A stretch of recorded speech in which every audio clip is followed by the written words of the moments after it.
Hey folks, this is Waylon at the end of a long Friday, long week, and still going for me, still working.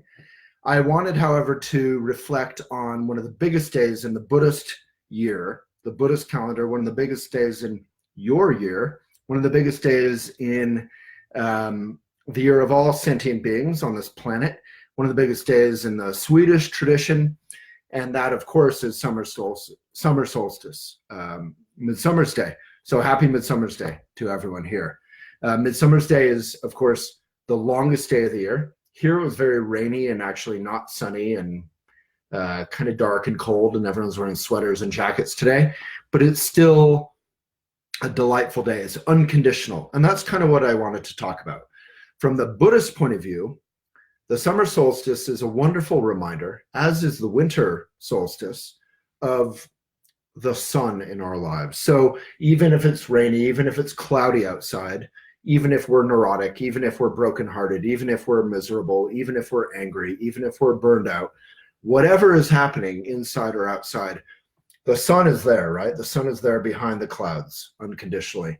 The sun, in our case, whatever we're going through,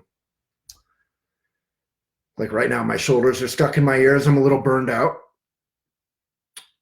But nevertheless, the sun of my own basic goodness is shining. And my basic goodness, the beautiful thing about it, it is wakeful, it is natural, it is unconditional. And best of all, it's not mine. It's the same as yours. It connects with you. And by connecting with my own heart, and that's not just some sweet theoretical thing, we can do that through the practice of meditation. We can reconnect with the present moment. And through the present moment, we can get out of our kind of habit trail, our wheel of self-concern. We can reconnect with what Buddhists call enlightenment in a way. It's not exactly enlightenment, but I was just reading a talk by Chogyam Trungpa Rinpoche about basic goodness, as he calls it, our basic goodness, your basic goodness, the seed of awake in you, bodhicitta. And the notion is that whenever you look at a flower, but it doesn't have to be something pretty, whenever you're completely present with something, your coffee, your bicycling, your conversation, eye contact with someone, driving, seeing a red light, stopping, any moment where you're completely present in a very simple way, that really is, on some level, enlightenment. Enlightenment, of course, is an experience of that ongoing, being grounded in that. But we're not talking about anything fancier than just really reconnecting with who you are, who I am, from a basic goodness point of view, a fundamental goodness point of view. So it's not conditional. It's not even really goodness versus badness. It's almost like fundamental wholesomeness. So when we do that, a sort of magic, ordinary magic, is Trungpa Rinpoche thing.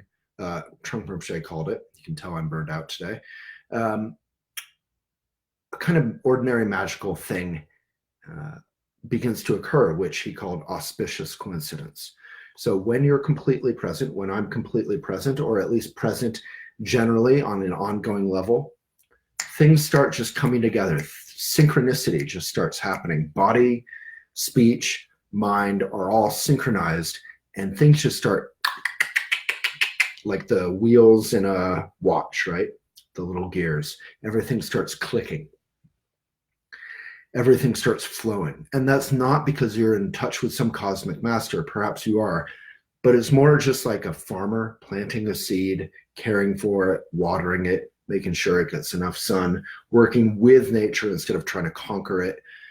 There's a wholesome relationship that when we get into an ecosystem, if anyone has watched The Biggest Little Farm, you'll have a recent feeling for that. When we get into the natural cycle of life, and we can help guide it a little bit so it's wholesome and kind, we are a part of it. We have agency, we have independent thought, but we can actually just ride the wholesome wheel that is life, that is karma. And karma is nothing more than cause and effect. So it's really just doing good things out of a feeling of that basic goodness, not out of a feeling of some sort of guilt trip, or I'm trying to be a good person, some self-serious thing, just out of a delighted sense of serving other people from your own experience, good and bad. That's where empathy comes from, right? When we have tough experiences and we work through them with the help of others, often community and teachings, meditation teachings, wisdom teachings, our doctors, our therapists, our colleagues, our family, whoever it is. And often the funny trick with life is it can be bad examples, a bad relationship. We can learn a lot from that if we decide to. Because we can just kind of solidify and keep doing things that aren't healthy for us, or we can actually just try to get through it. I think, as Winston Churchill said, but it may not have been, when you're in trouble or you're in a bad situation, just keep going. When you're in hell, keep going. So instead of trying to avoid the hard things in life, we try to go through it with some bravery. It takes bravery to be vulnerable. So it's not a macho kind of bravery necessarily. It's just bravery. Willing to feel pain, suffering, empathy. We don't want to shut the hard things in life out. So I'm a little burned out and tired, as I've said to a couple times, but today is the summer solstice. So I did just want to touch in and acknowledge this beautiful, wonderful, kind of ordinary magic day and remind us that we can all connect with our own fundamental goodness. And that fundamental goodness is tied in our being present with the ordinary moments in our life. Nature is a wonderful gateway to that if you need a helping hand.